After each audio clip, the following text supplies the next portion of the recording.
নিৰ্দলীয়ৰ পৰা জাতীয়তাবাদৰ অংশীদাৰ হ'ল বোকাখাতৰ জিতেন। মন্ত্ৰী অতুলৰ ভেটিত কপনি তুলি জিতেন গগৈয়ে যোগ দিলে অসম জাতীয় পৰিষদত। ৩৬,০০০ৰো অধিক পকেট ভোট আছে জিতেন গগৈৰ। চাবিচলৈ কঁকালত টঙালি বান্ধিছে প্ৰাক্তন বিধায়কগৰাকীয়ে। হয়, এইবাৰ আকৌ গা টঙাইছে বোকাখাতৰ প্ৰাক্তন বিধায়ক জিতেন গগৈয়ে। দীৰ্ঘদিন বিৰতিৰ মূৰত সক্ৰিয়তাৰে ৰাজনীতিৰ পথাৰত পুনৰ ভৰি দিলে তেওঁ। বোকাখাতৰ বিধায়ক তথা মন্ত্ৰী অতুল বৰালৈ প্ৰত্যাহ্বান নমাই অনাৰ দাবীৰে ২১খন আঞ্চলিকৰ শ শ সমৰ্থকক লৈ অসম জাতীয় পৰিষদত যোগদান কৰিলে জিতেন গগৈয়ে। অসম জাতীয় পৰিষদৰ সভাপতি লুৰিণজ্যোতি গগৈ, সাধাৰণ সম্পাদক জগদীশ ভূঞা, সম্পাদক চিত্তৰঞ্জন বসুমতাৰী, ৰাজু ফুকন, উদীপজ্যোতি গগৈ, অসম জাতীয় পৰিষদৰ মুখপাত্ৰ জিয়াউৰ ৰহমান, কেন্দ্ৰীয় সাংগঠনিক সম্পাদক ৰঞ্জু বৰাৰ লগতে অন্যান্য নেতৃত্বৰ উপস্থিতিত দলে বলে আঞ্চলিকতাবাদৰ বসন পিন্ধিলে প্ৰাক্তন বিধায়কগৰাকীয়ে। যোগদান কৰিয়ে জিতেন গগৈৰ মন্তব্য, এয়া সময়ৰ আহ্বান। মোৰ জাতীয়তাবাদৰ প্ৰতি দুৰ্বলতা আগৰ পৰাই আছে। কংগ্ৰেছকে ধৰি অন্য বিৰোধী ঐক্যমঞ্চৰ ৰাজনৈতিক দলৰ সহায় সহযোগিতাৰে বোকাখাতৰ হৈ মাত মতাৰ মন। এইবাৰ হেতুটো আৰু আপোনালোকেও জানে যে এতিয়া বিৰোধী ঐক্যমঞ্চৰ এটা শক্তি সকলো আজি ধৰি লওকচোন শাসকীয় দলটোত অকল AGP, BJP আৰু UPPL আছে। UPPLতো আমাৰ ইয়াত কোনো অস্তিত্ব নাই। UPPLৰ কথা নাই, বড়ো ৰাজনীতিৰ কথা নাই অন্যান্য। গতিকে আমাৰ ইয়াত অকল AGP, BJP আছে আৰু AGPয়ে মানে বিধায়কজনে BJPৰ লগত থাকি কি কৰিছে কি নাই কৰা বোকাখাতৰ ৰাইজে জানে, আপোনালোকেও জানে। প্ৰতিটো অঞ্চললৈ যাওঁতে আপোনালোকে নিশ্চয় এইবিলাক প্ৰত্যক্ষ কৰিছে আৰু শুনিছে। আপোনালোকৰ প্ৰশ্নৰ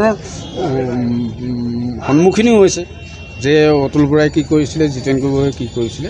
গতিকে সেই তেনেকুৱা ধৰণৰ কথাবোৰ আছে। গতিকে এতিয়াই মই নকওঁ, মই এইটো কাৰণেই কৈছোঁ যে জাতীয় পৰিষদৰ সংবিধানখন মই সম্পূৰ্ণভাৱে নাজানো। এটা জানো যে জাতীয়তাবাদী দল জাতীয় পৰিষদ আঞ্চলিক এটা সত্তা।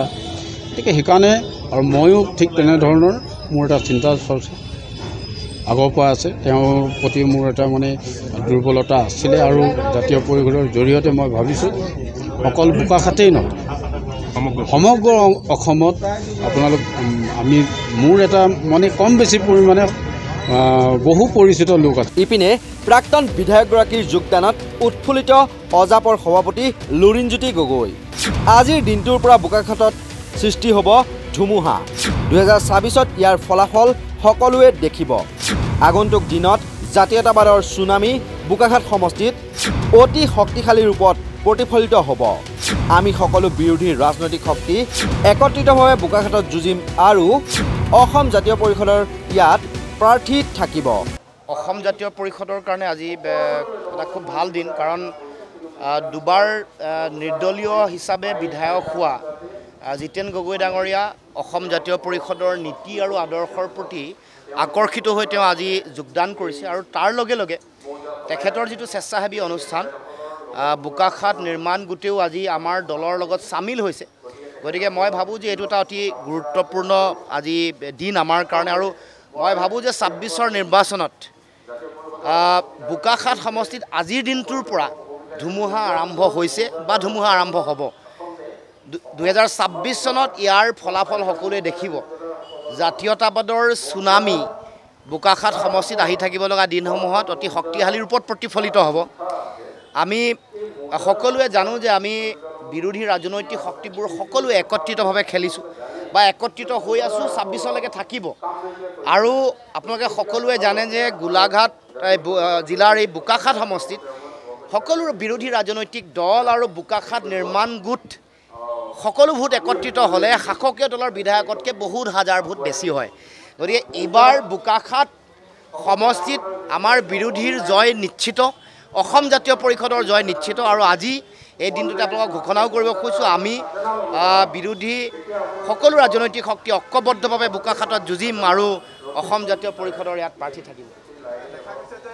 নিশ্চয়কৈ বহুদিন বিৰতিৰ মূৰত সক্ৰিয়তাৰে ৰাজনীতিৰ পথাৰত পুনৰ নামি এগৰাকী মন্ত্ৰী অতুল বৰালৈ জিতেন গগৈয়ে কেনেদৰে প্ৰত্যাহ্বান নমাই আনে সেয়া পৰৱৰ্তী সময়ত লক্ষণীয় হ'ব।